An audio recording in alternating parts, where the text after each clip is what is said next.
Советот на СОНК на воредна седница што се одржа на 3 февруари и на која присуствуваа министерот за образование и наука Адеми, министерот за труд и социјална политика Спасов и заменик министерот за образование Ристовски, врз основа на преговорите водени во последните месеци од 2014 на ниво на работни групи, како и на највисоко ниво од двете страни, потпиша спогодба во која стои дека постигнатиот договор помеѓу СОНК и ресорните министерства по барањата кои беа главна причина за генералниот штрајк представуваат прифатлив компромис и врз основа на тоа Советот донесе одлука генералниот штрајк да биде прекинат во сите основни и средни училишта и градинките.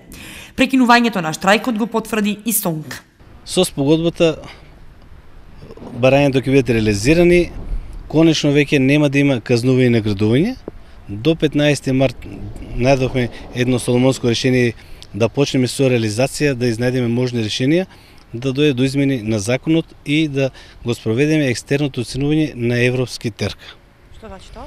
Тоа значи дека екстерното оценување наставниците ќе го поддржат и ќе го спроведат онака како што треба. Учениците да си ја видат својата моќ и своето знаење, а не да бидат казнувани со оценки кои ќе влезат во своите свидетелства.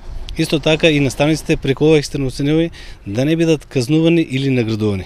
Ресорните министерства и СОНК во однос на висината на платите се договорија да продолжат преговорите и од двете страни и истите да завршат до крајот на март годинава. Платите, како што знаете, малку е потешка ситуацијата. Се договоривме да почнеме со динамика.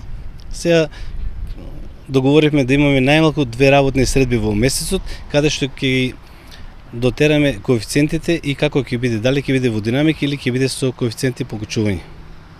Можда ли покачувањето наскоро да се случи? Да, па се очекува веќе со мартовската плата нешто во април, исто така и во градинките ќе дојде до имплементација. Со мартовската плата во април, мислам дека конечно и тие заслужија да дојдат до израз со финансискиот дел на платите. Министерствата и СОНК се договорија дека има реална можност и за поедноставување на водењето на педагошката евиденција преку е-дневникот. И на крајот се договорија дека постои простор и можност за подигање на нивото на социјален диалог помеѓу двата социјални партнери и се подготвени да преземат дополнителни активности за подигање на нивото на социјалниот диалог, пред се со почести работни средби на ниво на овластени представници од двете страни.